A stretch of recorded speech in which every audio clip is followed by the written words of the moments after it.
Bonjour, c'est la critique de la semaine. Et cette semaine, notre coup de cœur, c'est Les Chatouilles.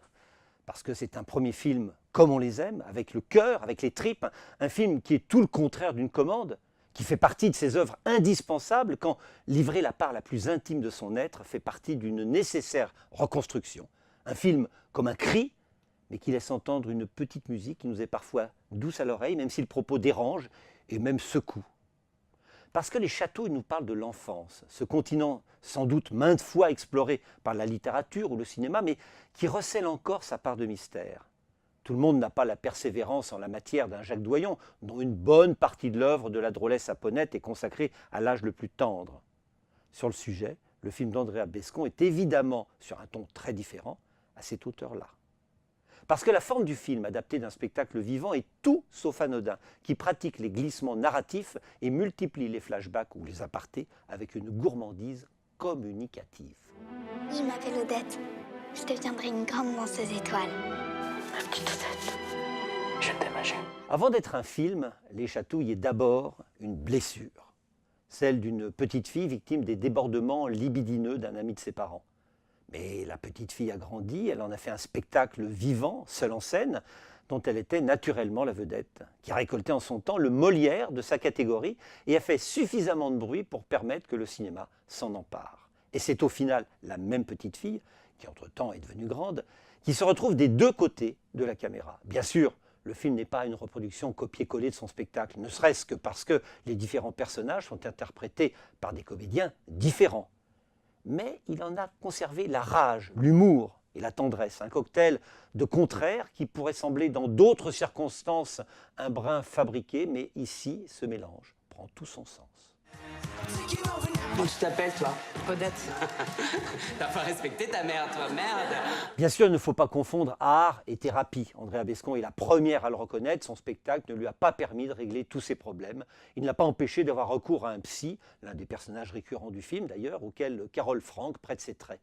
Pour autant, son seul en scène, puis le film qui a suivi, lui ont permis de faire sortir un malaise, pour ne pas dire plus, de l'exposer sur la place publique et ainsi de le partager avec d'autres femmes et d'autres hommes qui ont eu aussi à subir des guilis-guilis concupiscents. Pour se persuader que la honte ressentie, le manque d'amour-propre, les comportements à risque ou la violence qui en résultent relèvent de la normalité. Je sais ce que j'ai subi. Et aujourd'hui, je veux que ça sorte.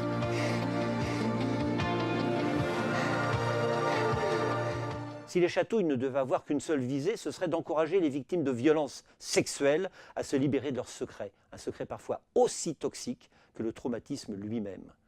Mais le film ne se contente pas d'avoir une utilité pédagogique et sociale, que personne ne viendrait au demeurant lui chipoter. C'est une œuvre. Pour aborder le terrain de la pédophilie, la facilité aurait été de dresser un dossier à charge, pesant, étouffant. Et c'est l'inverse qui a été choisi. La folie, la poésie, l'onirisme, l'humour du spectacle ne pouvant pas être conduits à l'identique, il a fallu à Andrea Bescon et à celui qui a co-signé le film, Éric Métayer, qui est par ailleurs son compagnon à la ville, trouver une formule qui permette de réentendre la petite musique du spectacle.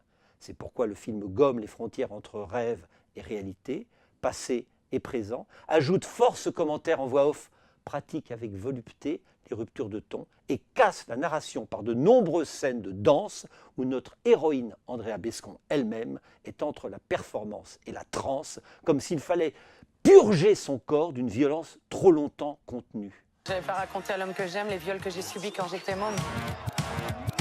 Quand on aime, on est capable d'entendre ce genre de choses. Non, c'est un conte de fées, ça.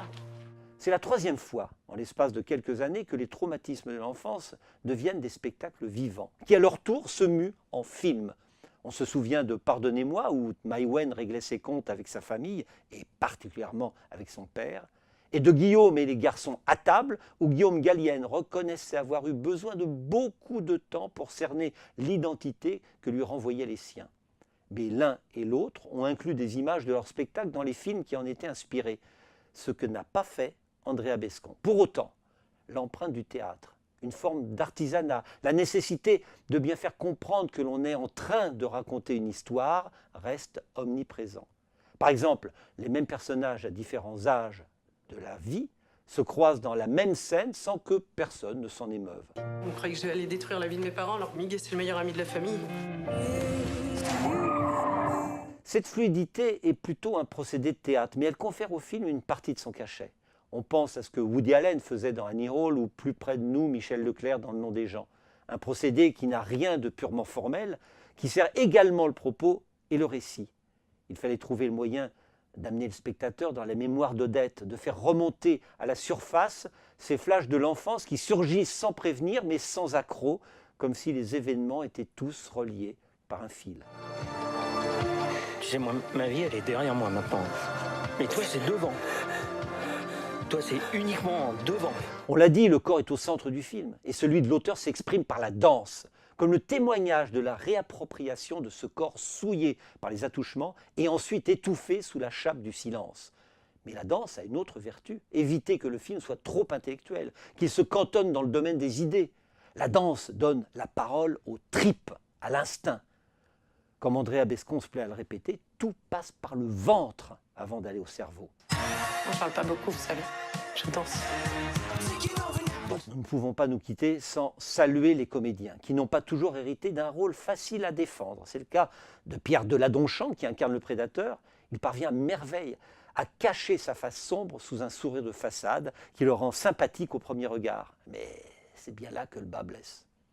C'est également le cas de Karine Viard, dans la peau d'une mère qui pratique le déni comme l'un des beaux-arts, de peur que les vagues du réel ne viennent engloutir la quiétude de sa petite vie. C'est peu dire que sa fausse jovialité nous met mal à l'aise, et que la comédienne prouve une nouvelle fois son immense talent. Mais n'oublions pas non plus Clovis Cornillac, qui joue le père, et qui se révèle plus que meurtri le jour où il se rend compte de sa cécité. C'est Gilbert, ils partent à la montagne, ils proposent d'emmener Odette. On va demander à Odette. Bah non, c'est nous ses parents, c'est à nous de décider pour elle. Ce qui est bluffant, c'est que Cyril Mérès, qui incarne l'enfant, ne fait pas pâle figure au milieu de ses Stradivarius. Elle est absolument épatante, parvenant à montrer toutes ses fêlures sans jamais en faire ne serait-ce qu'un poil de trop. Il est vrai que l'adolescente était parfaitement informée des enjeux du projet et que les metteurs en scène ont pris toutes les précautions nécessaires pour que le film ne la plonge pas en enfer. Les chatouilles ne montrent d'ailleurs presque rien des scènes les plus troubles, ayant soin de ne pas nous transformer en voyeurs. Je me demandais si tu voudrais pas jouer à la poupée avec moi. Par contre, tu le dis à personne, hein. Vos parents n'ont jamais eu de doute. Ah non, on se méfie pas de ses proches, docteur, on leur fait confiance. Les chatouilles est un film magnifique. C'est aussi un film fragile. L'un n'empêche pas l'autre, au contraire. Et il faut bien l'avouer que, quelles qu'en soient les raisons, qui en l'occurrence sont excellentes, nous restons à rien troublés lorsqu'un film nous en dit autant sur ceux qui l'ont fait. Andrea Bescon s'est ici mise à nu avec une franchise peu commune. Certes, elle n'est pas la seule et il serait sans doute fastidieux de dresser la liste de toutes ces confessions en scope et en couleur que le 7e art nous a offert au fil des années. On imagine que cela n'est pas sans répercussion sur la vie des cinéastes qui se livrent ainsi et qui braquent les projecteurs sur ceux qui ne l'ont pas toujours demandé. Andrea Bescon n'a évidemment plus aucune nouvelle de son bourreau et elle ne cherche pas à en avoir. Mais j'ai eu l'occasion de la rencontrer, je lui ai demandé si ses parents avaient vu le film. Elle m'a dit « je ne sais pas ». 4 mots de rien du tout, mais 4 mots lourds de sens, des mots vertigineux qui tournent en boucle dans ma tête et me font au final aimer ce film encore un peu plus.